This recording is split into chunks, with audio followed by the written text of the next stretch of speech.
have who you think is the same spirit that walked on this earth 2,000 years ago. And rather than asking him or trying to find answers through him, you're still believing things as they come to you. To me, that doesn't make any sense. And you're rewriting what the entire story of the Bible is. You've gotten to such a point where you're so hooked into this, like it's got its hooks sunk so deep in you that you're willing to go through an untold amount of mental gymnastics to make all of this fit into the narrative that you follow. And I hope that one day you take a step back and you look at just the entangled web that you are in, because you are in a web, my friend, a web like I have never seen before. None of this makes sense. The examples of evidence don't make sense. They're anecdotes. There's nothing hard fact about it. There's a lot of backing up or trying to rewrite history or make things retrofit. It doesn't make sense. And you seem highly intelligent. Like, that's the thing. You seem like you're a highly intelligent person. And I just don't understand how you got wrapped up into the level that you are in. I mean, I really don't. Okay. Is that a question, or are you insulting my intelligence? I don't understand what you're saying with that. If you paid attention to what I said, if you pay attention to what I said, you would understand. If you paid attention to what I was saying, intelligent, and that much is obvious, you would understand that I wasn't insulting you. I was expressing my distraught at the level to which you are involved in something that, on its face, is just bullshit. I mean, that's me being level with you. All of this is bullshit. Right, let me be level Everything with you. that you have put forth is bullshit. Excuse me. Let me be level with you. The meme was good. The meme was the only thing tonight that was good. All right. I like that. John Baptiste, Emmanuel Zorg. Let me be clear with you. Let me be frank. All right. I'll be frank. Sure. You be Zorg. Sure. Stuart Chase said this. I'm going to quote him. For those who believe, no proof is necessary. For those who don't believe, no proof is possible. Let that sink in. It doesn't fit here, I'm afraid. Oh, of course it does. Of course it does. I'm providing you with immense amounts of evidence, scriptural, public source documentation, news sources, scientific sources. I've given you an immense amount of information. Don't cut me off. I'm still talking. I haven't said anything in a long time. I'd like to. Can I finish what I'm saying at this very moment? Well, I mean, but I haven't spoken in probably 20 minutes, 25 minutes. Dr. Bowen, we're going to go to you next. Dr. Bowen, let him finish his thought. Okay. And all right. About the quote, but and I'll respond. I'll respond to your quibble there, Doctor. You want to have an opportunity to speak here. This show is not about you. This show is about my Lord. I am here to speak. Well, hold on. All right? Now, Dave, will you mute our guest? Let me explain something to you, Clark. Clark, let me explain something to you. You can't wait till the last minute to get fiery. This is my show and Steve's show. It's not about what you want or what anyone else in this show wants, but what we want. And if I want to hear from Dr. Bowen, I will call on Dr. Bowen, and I won't think a thing about how you feel about it. Is that clear? Now, if you want to finish your thought, you can go ahead. But don't come on here acting like some diva and that I'm going to kowtow to you, because I'm not in a heartbeat. Actually, I'm just reading the title of your show.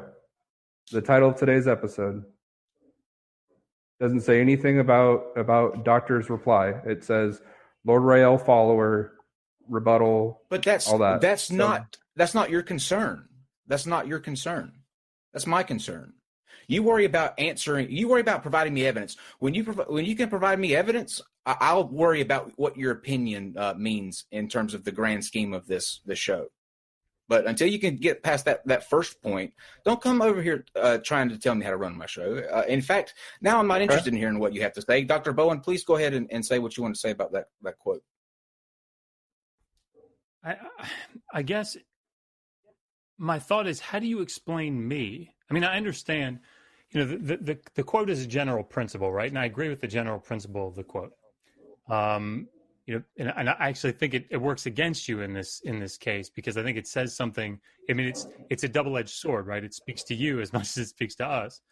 But how would you explain me? Because see, when I left Capital Bible Seminary, which I'm extraordinarily rigorous linguistic training, but it was a fundamentalist evangelical school, right? I mean, it's where I got my my thesis on the divine name El Shaddai in the Hebrew Bible. The preface, and one of the presuppositions was that Moses wrote the 5 books of the Old Testament. Well, I mean, that's pretty significant from a conservative standpoint. So I left that seminary going into Hopkins saying to people, I'm going into the lion's den. I'm going to win souls for Christ. And when I got into that school, halfway through the first semester, I was fighting internally, kicking and screaming, saying, this can't be right. This evidence can't be right. The archaeological evidence can't be right. The linguistic evidence can't be right. The Bible doesn't, there aren't these parallels that I'm seeing. This can't be right. And ultimately, I was just overwhelmed by the evidence and had to say, okay, I guess that's true. So the quote doesn't apply to me. And I would wonder how you would explain something like that.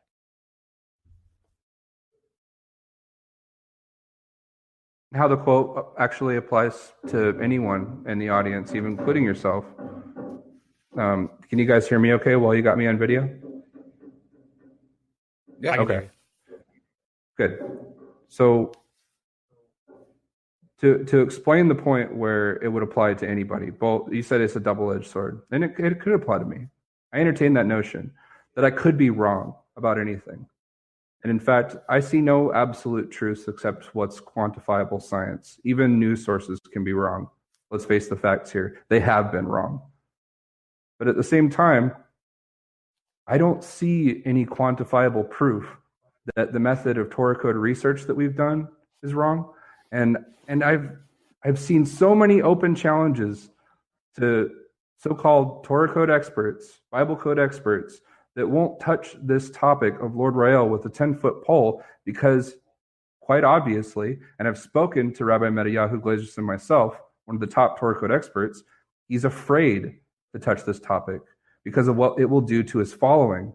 The facts speak for themselves with this topic, and even the Torah code experts from outside of our group will not touch the topic of Lord Rayel. Now, at the same time, we're talking about the things that Lord Rayel said he was going to do and things that followed shortly thereafter. I can't deny any of that. And like I told you before, 5 years ago, before I ever became a part of this group, I denied it.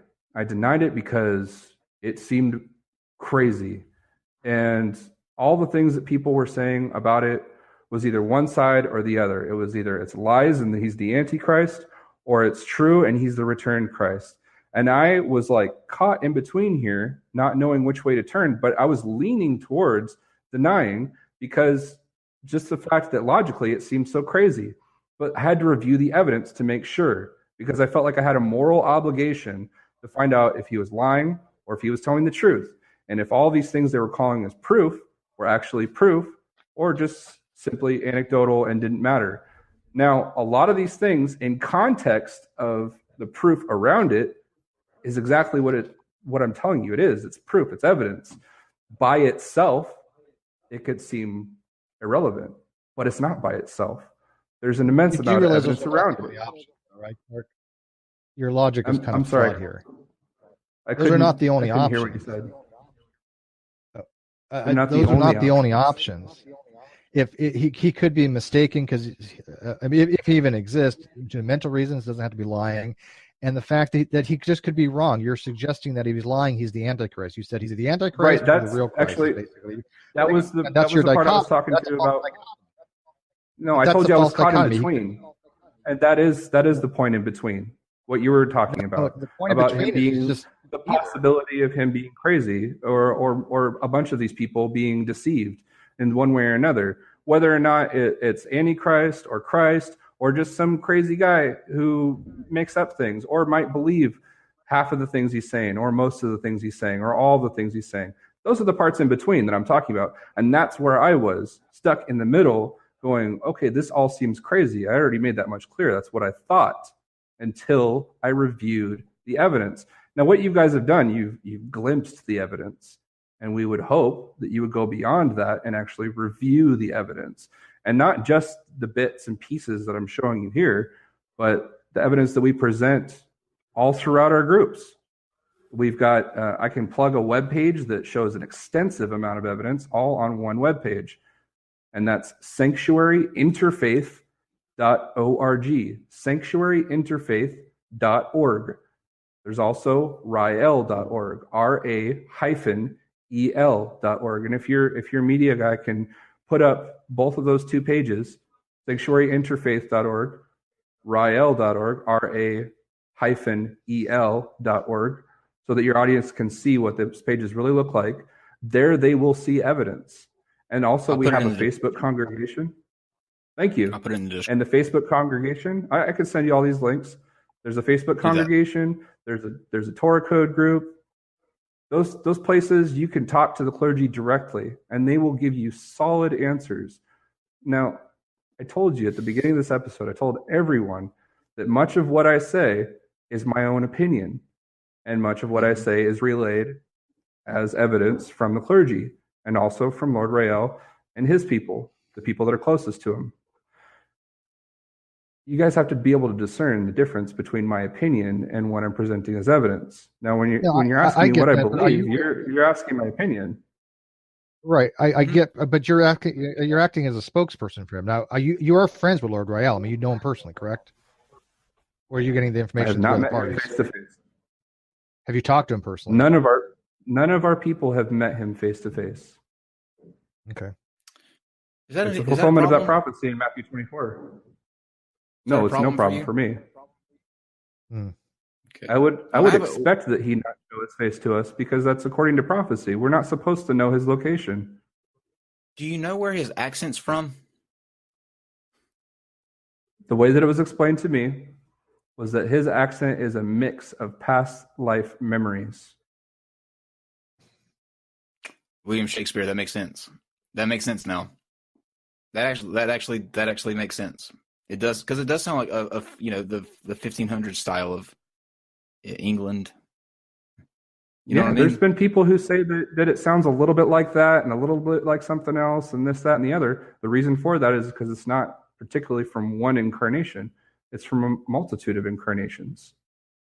Did you see my face in the sun yesterday?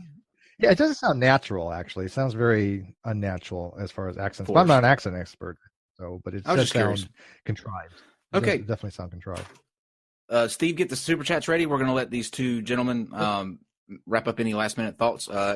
If you will send me those links, I'll put them in the description. You will also be able to find Digital Hammurabi down in the description if you want to check out more of their work, and also a link to their Patreon where you can get really cool perks, like Dr. Bowen does a bunch of papers that you can go in and read and be a part of it. Really cool thing. They also teach Sumerian, so if you're interested in learning how to write and read Sumerian, they teach it's a free class, I believe, right, Dr. Bowen? Indeed it is.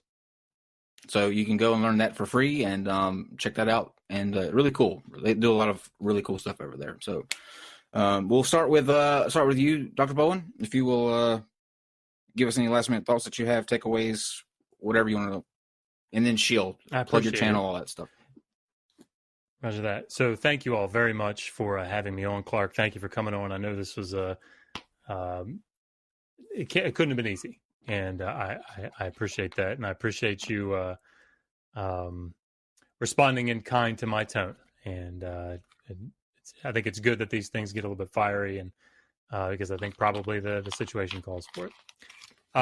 You can find, just to talk about our channel, and Kyle, thank you for talking about it. One of the things that we do, I'm an Assyriologist, a PhD from Johns Hopkins. So, ancient Sumerian and Akkadian, it's what we do. Megan is writing on royal inscriptions from the 3rd and 2nd millennia. And of course, I have extensive background in the Hebrew Bible and Greek New Testament. So we have, if you want to learn biblical Hebrew, we have free courses on there. If you want to learn ancient Sumerian, please come and take it. You can email me, digitalhammurabi@gmail.com with any questions.